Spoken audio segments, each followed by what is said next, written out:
carry me back to old Virginia. Carry me back to old Virginia. When Lord Delaware left Virginia in 1611, he left the colony during an interesting period of instability and war.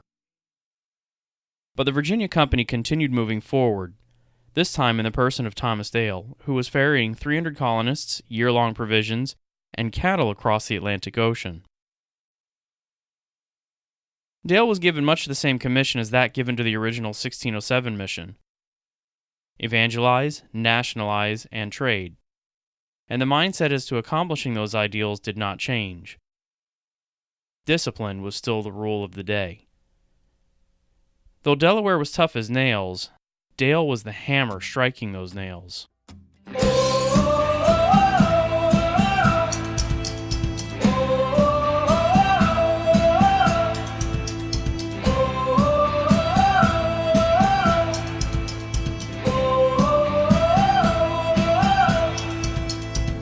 They're walking heavy to the beat of a broken drum, digging for worth in a land under a foreign sun. Their children call bitter words of a strange tongue.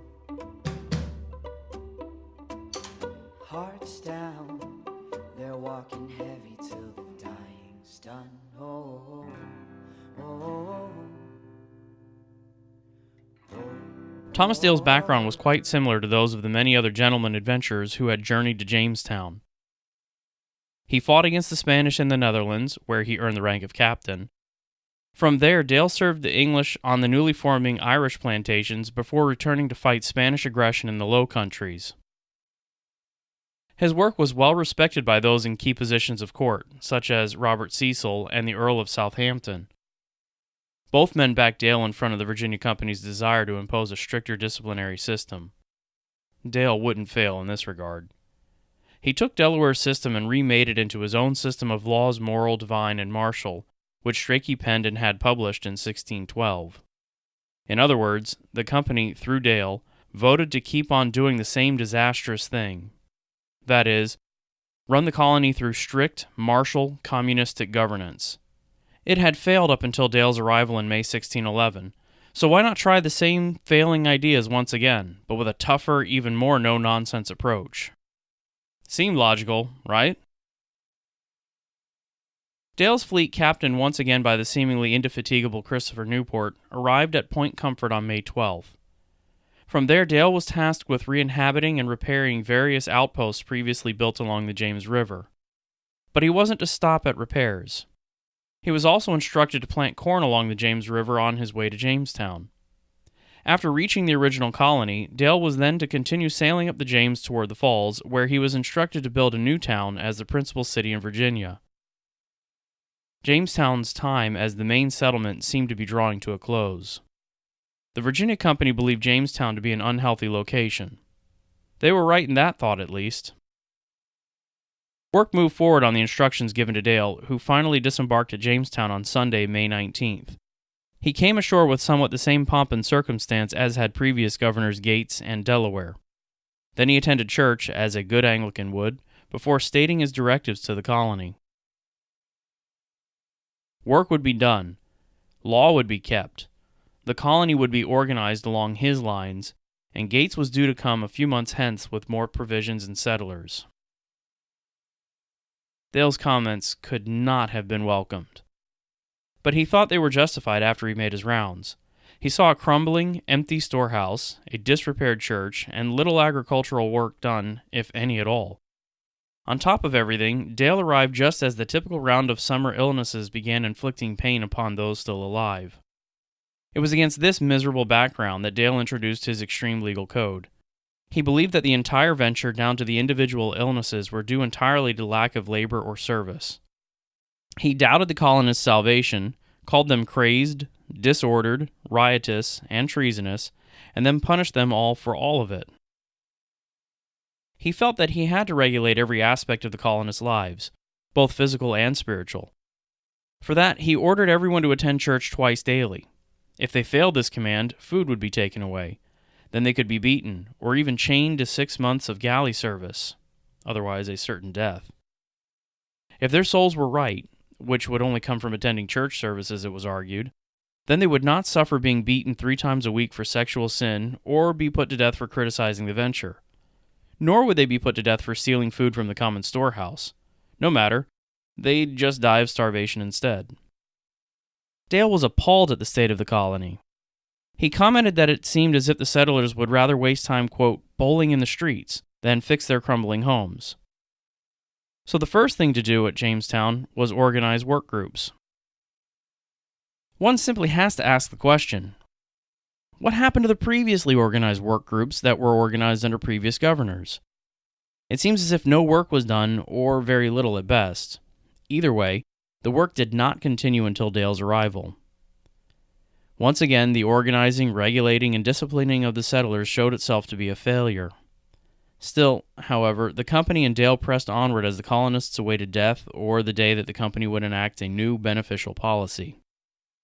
Until that new policy would come, Dale hanged some settlers, burned others, and broke still more upon wheels while reserving the stake or a firing squad for a few more. Dale's actions proved that he was the closest thing Virginia had to a medieval Inquisition-style warlord.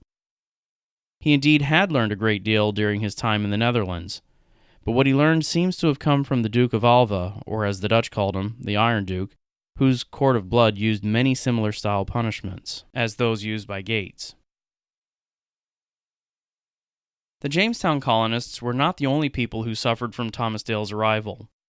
Powhatan's Confederacy became a prime target of Dale's wrath as soon as he felt the colony's surroundings to be secure.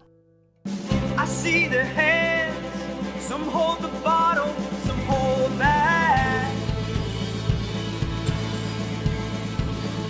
And in their eyes, a wave of light in a sea of black. Their voices low, trembling for blood to treat. And what they know of a deep that cries too deep in the night, oh they call in the night, oh they call now. Dale had a twofold approach to eliminating the Indian threat. First, populate Powhatan's traditional land. The sheer weight of increasing population would force the natives further away from the English. Second, suspend all trade with any Indian friend or foe. Dale viewed all natives as spies who could not be trusted. Further, it was reasoned that trade benefited the Indians more than it helped the English. In an effort to show force on this point, Dale commanded his men at Jamestown to capture, torture, and kill a few Indians as an example of the new marshal's stance. Third, those Indians who had proved to be a nuisance in the past were to be attacked. First on the list were the Nansemans, who fought the English on land and on water, as George Percy recounted in his narrative. The Nansemans were no match for the battle-hardened Dale and his men. European armor and tactics proved to be too much for the primitive Indians.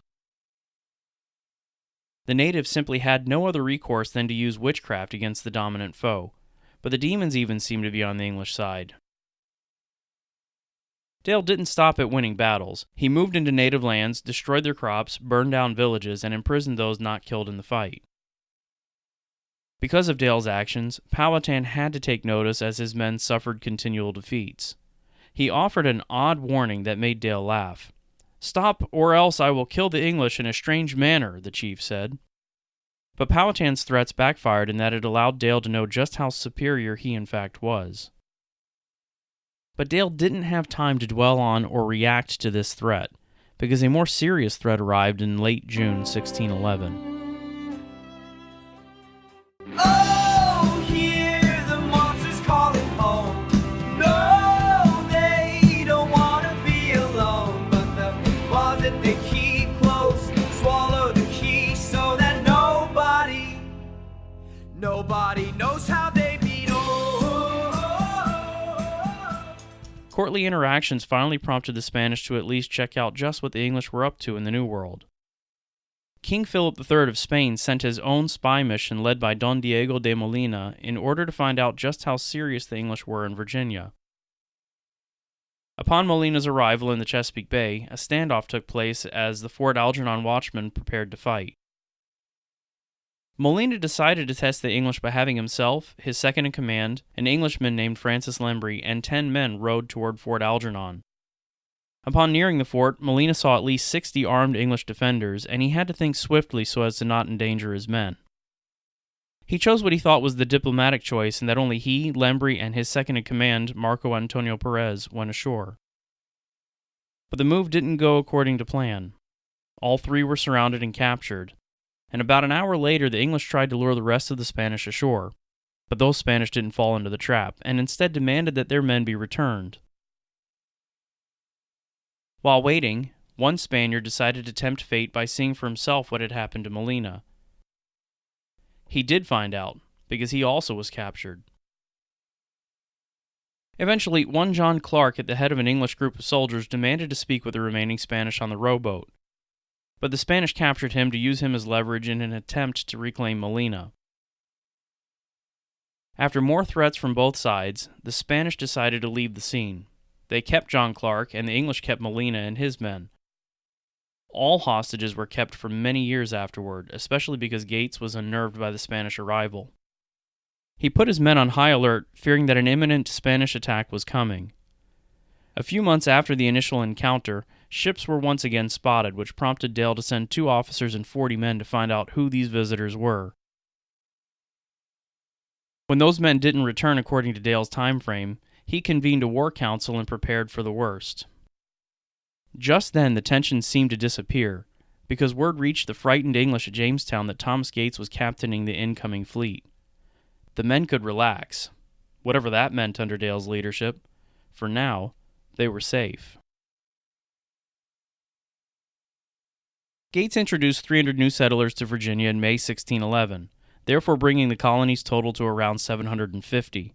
Certainly more than Jamestown could handle. But the situation, though dire, was somewhat stable this time around, as opposed to when Gates first arrived a year earlier. This being the case, Dale's plan to establish new settlements further up the James River now seemed possible. Gates agreed, and in September 1611, 200 colonists were marched upriver under the care of Edward Brewster. Dale soon followed at the head of a small fleet that carried the ready-made supplies for the first of many towns to be built. But Powhatan's men were still around, and his scouts spotted the small army as they unsuccessfully tried to halt their march on numerous occasions. Famously, Namatnu, also known to the colonists as Jack of the Feathers because of his trademark covering his body in feathers for battle, was sent for most of the engagements, but even he could not slow the English advance. Soon, the English spied a plot of land where the river bent in such a way that water was on 2 sides of a triangular peninsula. The land that jutted out into the bend was an elevated bluff that was sufficient for healthy air, as well as defense against a Spanish invasion. Dale led the procession into the desired location and named it Henrico, or the city of Henricus, to honor the much-loved Prince Henry of Wales. Work began immediately. First, a wall had to be built that essentially made the settlement an island unto itself. Jack of the Feathers attempted to stop the cities being built, but he really only offered a token resistance, though he did manage to wound a few and kill others who ventured into the surrounding forest for their various errands. The building of Henricus's walls was somewhat of a watershed moment. It signaled the decline of Powhatan's influence down the area known today simply as the Peninsula. Sure, Powhatan's tribes still occupied much of the region, but Henricus was built deep within the heart of their lands. Those walls surrounded the new city, and Dale had watchtowers built on them in order to bolster their security. After the walls were built, the settlers turned their attention inward. They built a large church, storehouses, and 3 streets of houses. Finally, they planted corn, even if it were the wrong time of year to plant it. Henricus was to replace Jamestown as the colony seat, and the settlers, many of whom survived the Sea Venture shipwreck as well as a year in Virginia up to that point in 1611, were instrumental in building Virginia's second city. It was a new beginning, a new location, and the survivors would certainly leave their mark. Dale was now able to lead attacks against Powhatan from a more advanced position, and he did. He began claiming large swaths of land around Henricus and planned new settlements while he harassed the fleeing Indians. Those new tracts of land were named the Bermuda Hundred, and a Bermuda city was planned just across the Appomattox River at today's City Point Hopewell. Dale was so impressed with the new locations that he begged Thomas Smythe and the Virginia Company leaders to send 2,000 to 3,000 more settlers.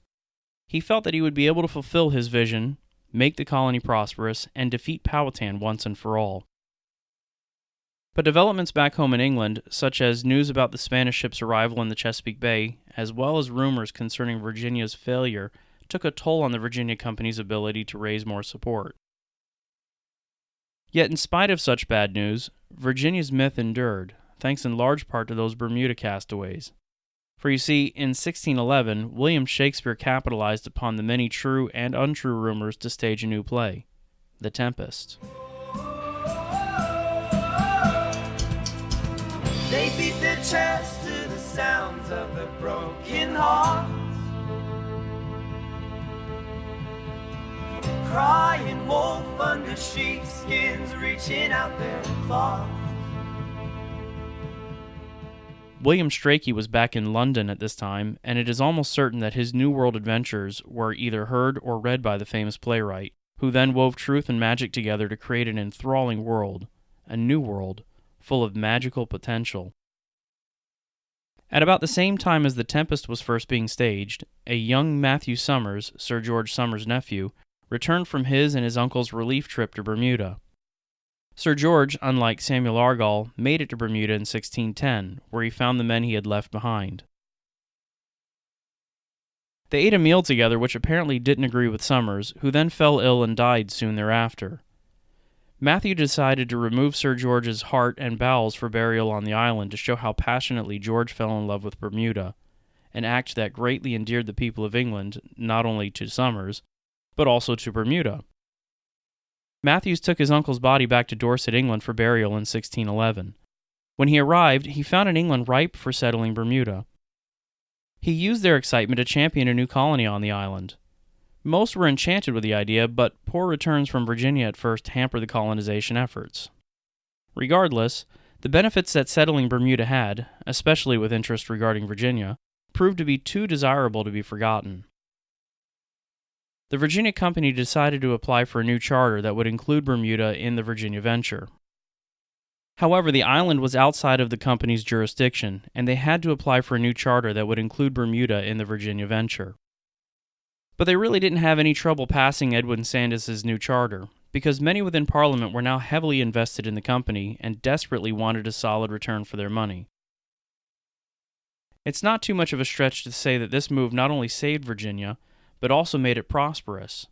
For in Sandys's legislation, the Virginia Company would finally take the steps to move away from the type of mercantilistic communistic control through government-appointed men that was plaguing the colony up to this point.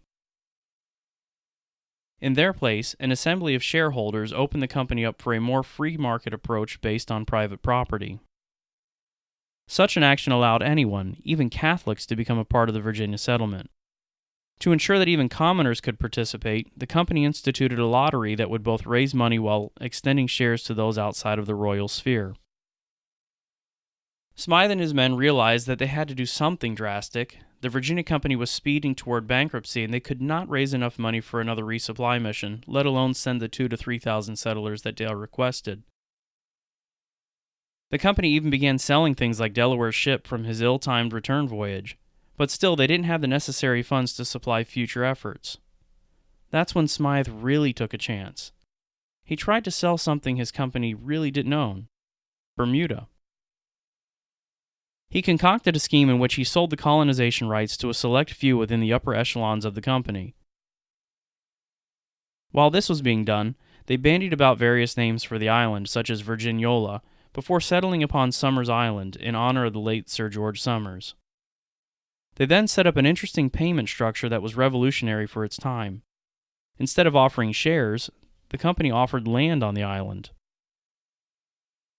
This offering proved to be a huge draw, because most Englishmen could not ever dream of owning his own private land. But there was some pushback by those who felt that they were being left out of the scheme, though that didn't stop the Virginia Company's third charter from being approved on March 12, 1612. Bermuda was finally to be settled as 60 colonists boarded a ship named the Plough and embarked on a journey to Somers Isle under Richard Moore. The planned public lottery was held a few months later to great fanfare that certainly helped enhance the company's profile, even if it didn't really help her finances. Then it happened. All fanfare ended as excitement seemed to be sucked out of England at the same time. Virginia's greatest supporter, England's next hope, Prince Henry, for whom Henricus was named, fell violently ill and never recovered. He died on Friday, November 6, 1612, after many attempts to save his life, including Sir Walter Raleigh's having sent a bottle of cordial water from his cell in the Tower of London. Thomas Dale knew just how serious Henry's passing was, and what it could mean for the Virginia adventure. He summed it up by saying this after receiving word in Virginia of Henry's passing. "He was the great captain of our Israel, the hope to have builded up this heavenly New Jerusalem. He interred the whole frame of this business when he fell into his grave. For most men's forward desires are quenched, and Virginia stands in desperate hazard." Yes, Virginia was still standing in desperate hazard, as Dale termed it. But by 1612, Virginia no longer relied upon the fortunes of one man. Virginia was on the verge of exploding into prosperity.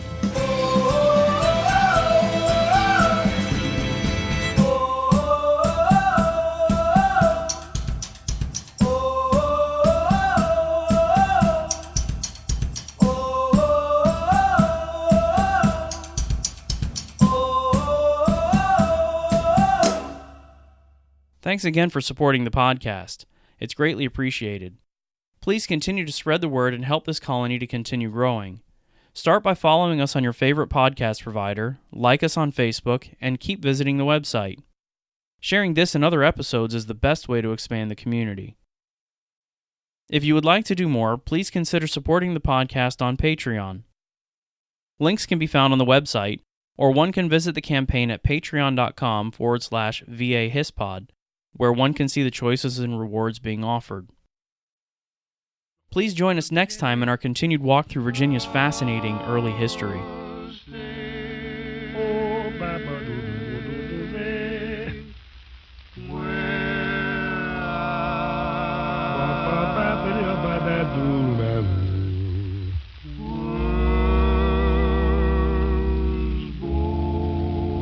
Mas tudo bate despedido do Zé,